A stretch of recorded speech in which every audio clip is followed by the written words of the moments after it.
Ngicabanga ukuthi kuzomela sifundise izingane zethu ukuthi kumele sifunde siyimele sibe nezinto zethu. Enye into esinganqoba ngayo kulolu bhubhane nanokuthi abantu besilisa sebethatha advantage sebazothi thina abantu besifazane sibaqomela imali.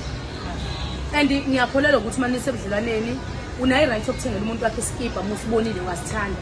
Ngiyazi ke abanye abantu besifazane abacabanga njengathi bayibethi ifuthengela umuntu uthenga uthande cha bafethu othandwe nje kahle kahle kuyabanjiswana.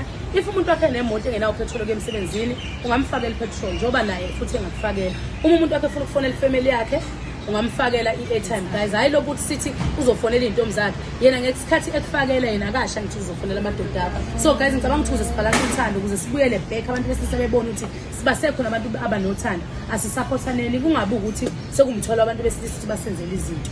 So ngicathi ngoba singabazali nje simbokodo sizele ingane zethu into oqala kumele sifundise yona ukuthi ayifunde ziyimele hayi lento ukuthi sijahise emshadweni ngoba ziyahluleka isuke isencane.